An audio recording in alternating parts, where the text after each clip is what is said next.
Back again, your brother, your friend.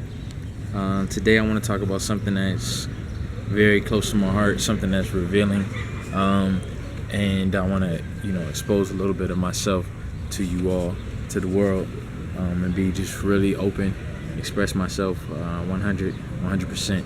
I want to talk to you today about the lotus flower, the significance of the lotus flower. What is the lotus flower?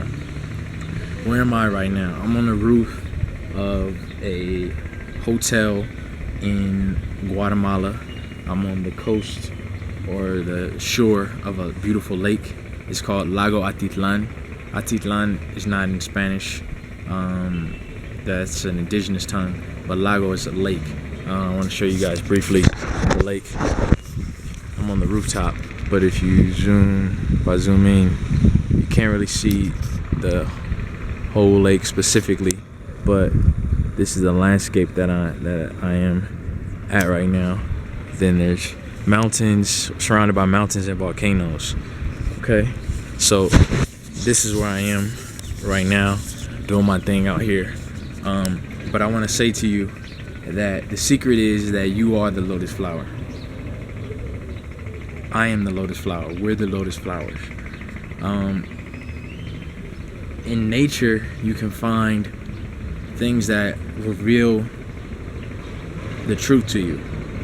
There's symbols all throughout nature. Like there's a beetle flying in front of me, and the beetle in ancient Egypt had, its significance.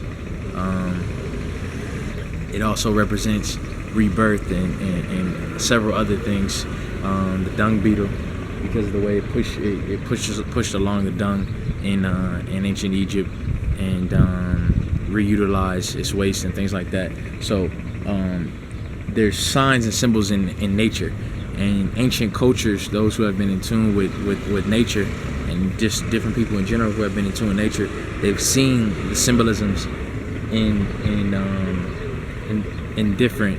I'm still looking at this beetle in different things in nature. So like the lotus, you are the lotus. We are the lotus. But what is the lotus? What is the symbolism of the lotus?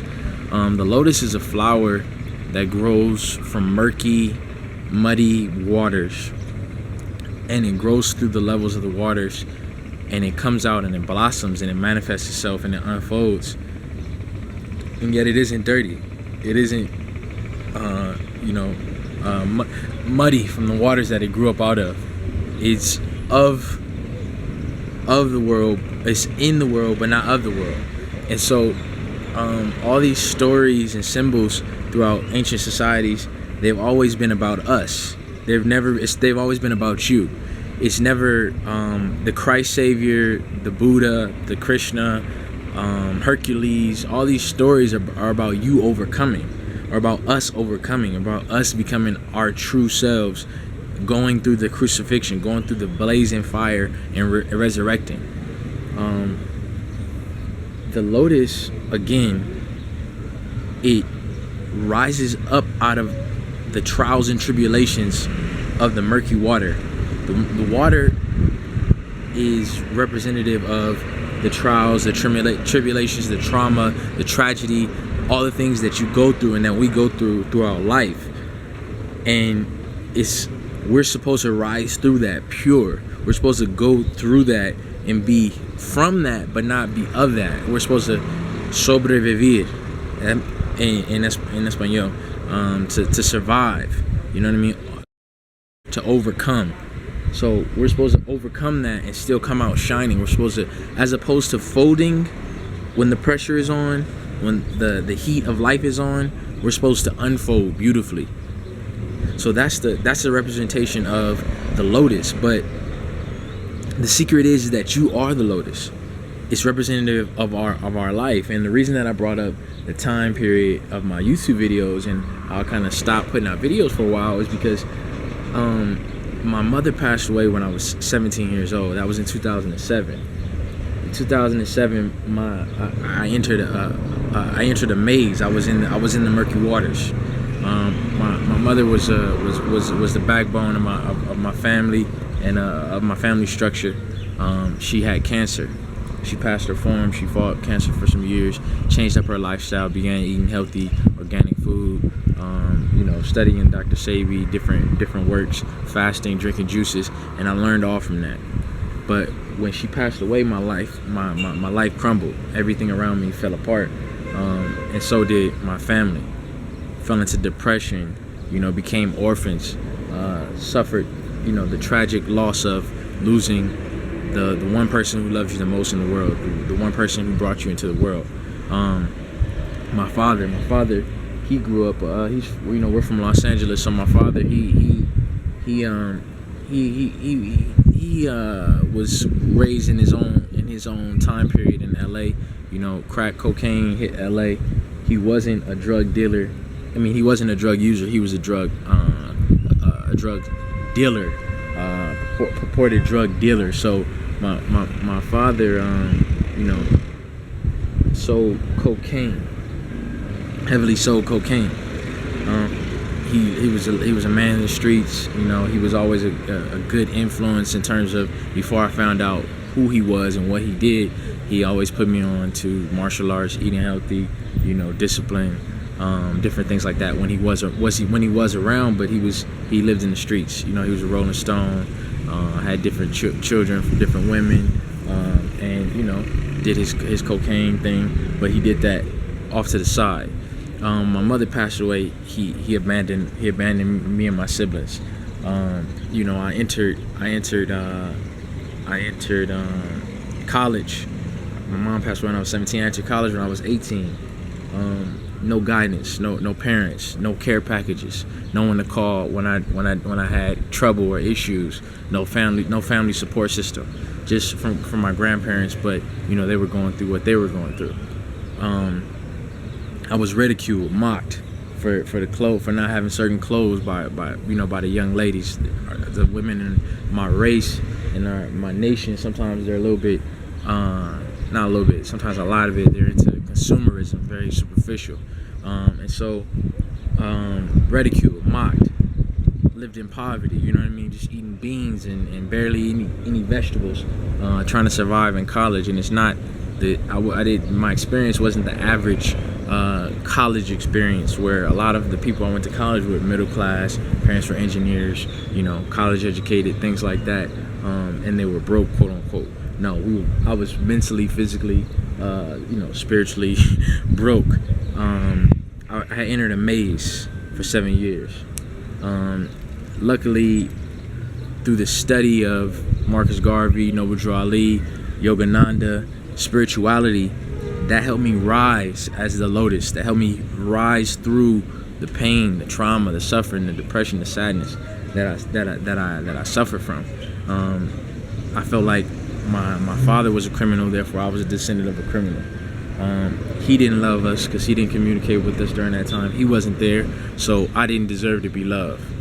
I didn't deserve the best, because who was I? I was a victim. I was an orphan. I was left alone to survive in the wilderness. Who was I to succeed and excel? And so I decided to just survive, just float underneath the murky water. I decided I wasn't worthy enough to come up out of that because once the lotus busts through the water and starts to blossom, it represents a threshold. It represents spiritual awakening. It represents the consciousness that you have the power. All the power is within you. The divine strength that you need from the Most High is within you. The power to inspire, the power to fully unfold. Unfold means to reveal the secrets, reveal the inner potential, reveal the greatness within you. I didn't exist on that plane. A lot of us aren't existing on that plane. We want to stay. We don't want to sit by the lake in Guatemala. We don't want to hablar en español, right? We don't want to learn other cultures. We don't want to inspire people. We want to just survive. But we're in the age of living and knowing now. I'm telling you this story because I'm not trying to glorify myself. I almost died during those 7 years. When I say die, I mean my spirit. And I say during those 7 years because my mother passed away in 2017. We're now in 2015, so it's been 7 years since she passed away. I'm telling you this story to let you know that you are the Lotus. You are the resurrected Christ. You are the Hercules. You are the one who went down to hell and came back up, and you still survived. When I finally decided, get back to me being underneath the threshold, I decided to just survive. I was just surviving and not thriving. I had so much potential, and we have so much potential, but I didn't allow that potential to be unfolded, those flower petals to open. I stayed underneath the water, and there's so many lotuses underneath the water that need to come out and blossom and give the world the best. You have to know that you are who you are. Like you have everything that you need already. And so the references that I'm making to the lotus flower, they're from ancient civilizations, ancient Egypt or Kemet. In Buddhism, you'll see the Buddha meditating on top of a lotus flower. You'll see in Hinduism, there's some Hindu gods, Lakshmi, different gods being birthed out of that flower. You are the lotus flower. We are the saviors. We are the ones that we've been waiting for. So, like I said, it wasn't until recently, just last year that I had that spiritual awakening, that I broke the threshold, and I realized that I can become, and I already am, who I need to be, and that I can give myself permission to live my dream, and so can you. You don't have to stay underneath the water. You can unfold. It represents rebirth. It represents purification. It represents fortitude. It represents strength. That's what the lotus flower represents, and that's what you are. Right now, the story is I'm living in abundance now, and that's what happens when you break through and you have that realization and that enlightenment, knowing that you are the lotus flower. You are the one that can unfold. No one is holding you back. You don't have to be a victim. You're not a victim. We're not victims. We're the lotus, the flor de lote, right? And so I'm out here, like I said, I'm living in abundance. I just was eating papaya and granola, pancakes, beans, plátanos, just fresh food, you know what I'm saying? Cantaloupe, beautiful birds singing out here. About to go sit by the lake. Again, I want to say that you're not measured by your success, and greatness is not measured by the things that you have accomplished. That's not how you measure success. You measure success not by the heights that you reach, but from but by the depths from which you've climbed. So you don't measure greatness and success by the heights that you've reached or the things you've accomplished, but from the depths that you have climbed from. When one of my greatest heroes stated that, actually, it's about the depths from which you have climbed. It's not about the heights that you have reached, because one of my greatest heroes is Frederick Douglass. This man accomplished so much, but his greatness didn't come from his intellect. His greatness didn't come from his fortitude. His greatness didn't come from him becoming a statesman and an advisor to Abraham Lincoln and a great author and editor, a great spokesman and orator. That's not where his greatness came from. He used to be a slave. He didn't know how to read or write. He didn't know his birthday. He didn't know his history. He was beat and he was treated like a farm animal. And he went from basically beasthood to becoming a giant, to doing amazing, great things. So that's why he's one of the greatest personas and persons that I've ever heard of and I've ever known. Not because of the things he's accomplished, because I know people who've accomplished a lot of things that I've accomplished, but they didn't go through what I went through. What I've gone through. They didn't die. They didn't almost die. So your greatness is going to come from you overcoming all the ish and things that you've been through. If I can do it, so can you. If it's been done, then it can be done again. You are the lotus. You are the resurrected one. You are the one who was crucified and who came back to life. That's you. That's us. Lastly, I want to just say this, is that the lotus, it takes 3 days for the lotus to come up out of the murky water. 3 days for the lotus to unfold. We can get even deeper with that, talking about 72. You know, that's three days, 72 hours. 7 plus 2 is 9. That's the number of completion. You can get deeper into that, you know, dealing with the 3 days after the resurrection, Jesus Christ. You can get deeper into that and build with the winter solstice.